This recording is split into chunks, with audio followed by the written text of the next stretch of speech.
Autis itu insya Allah disebabkan karena persoalan si orang tua si adik yang kena autis dengan kakek atau neneknya si adik yang autis. Jadi itu persoalan dulu ada. Persoalannya bagaimana? Nah, autis ini si anak itu tinggal dia jalan gini, nggak bisa bicara, gerak terus, nggak bisa bicara, aktif. Nah, kalau gerakan seperti itu, gerak terus, aktif, kemudian nggak bisa ngomong. Nah, biasanya dulu salah satu orang tuanya si adik yang autis yang seperti tersebut, ini ada pergerakan yang kuat, kemudian tidak bisa bicara.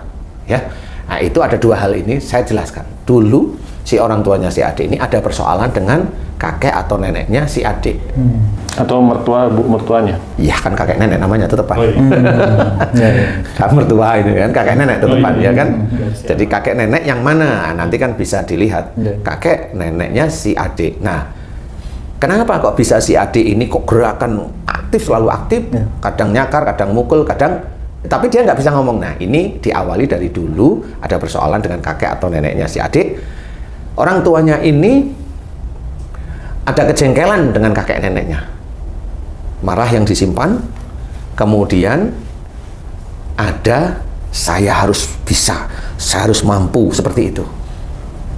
Biasanya urusannya macam-macam.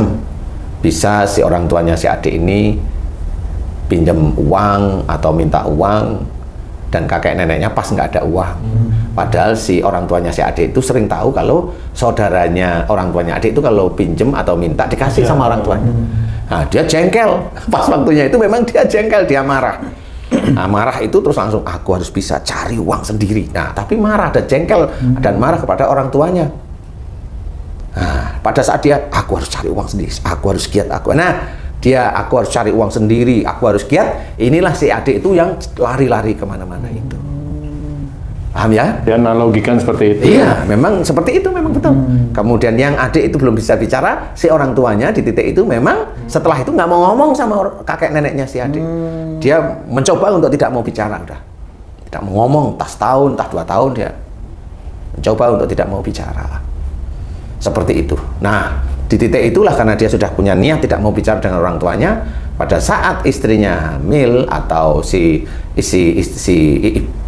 ibunya adik ini hamil, si ibunya adik, ya adik itu ada di dalam kandungan sebenarnya. orang tuanya si adik ini hamil, orang tuanya hamil si adik ini. Nah, disitulah kesalahan dari orang tuanya itu dimasukkan pada si adik agar menjadi ujian bagi orang tuanya bahwa kamu ada salah dengan orang tuamu. Nah, karena dia kuat sekali, ada kemarahan, ada kejengkelan, kemudian dia harus cari uang sendiri, dia harus kerja beneran, dia tidak mempedulikan orang tuanya, dan dia tidak mau ngomong sama orang tuanya, keluarlah si adik ini. Biasanya tidak nangis, umpamanya, atau bagaimana. Kemudian dengan keistimewaan, yaitu tidak bisa bicara, dan dia terlalu aktif.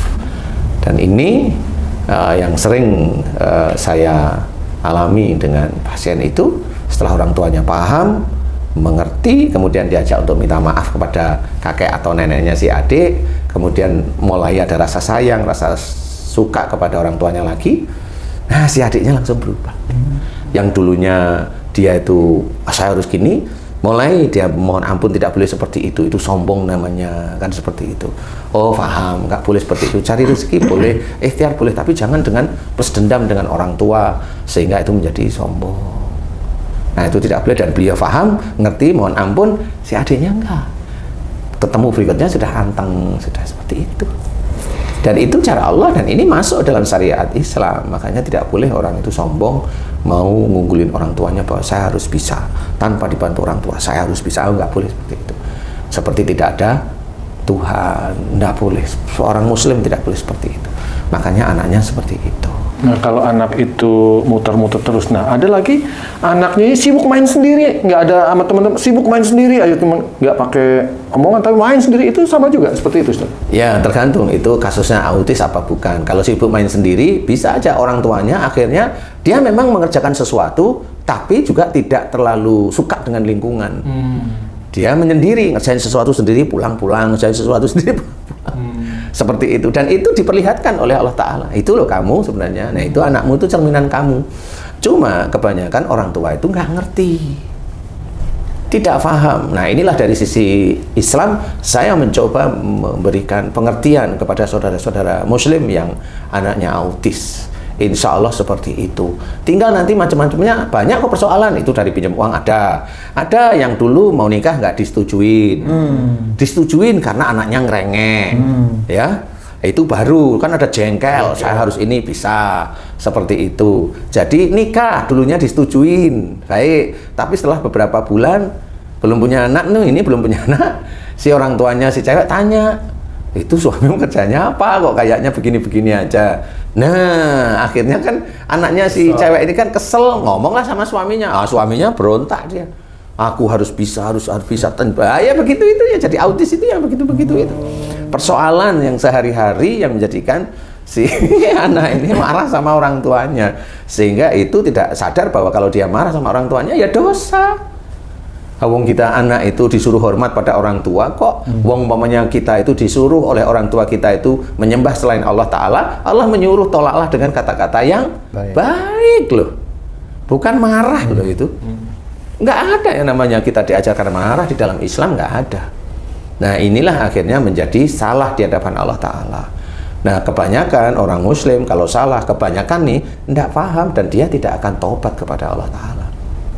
Sehingga bisa aja anak yang pertama lolos dia, anaknya normal, anak kedua bisa, anak yang pertama lolos, kedua lolos, tapi kedua udah mau nih, yang ketiga jadi beneran, seperti itu, jadi autis beneran. Nah, disinilah sebenarnya Allah itu mau memberikan peringatan kepada hamba-hambanya yang Muslim atau yang tidak Muslim, tetap itu hamba Allah. Nah, untuk belajar, kalau yang Muslim belajarlah dengan baik, jangan hanya cuma sholat taunya. Baca Quran tok taunya, banyak. Quran itu petunjuk.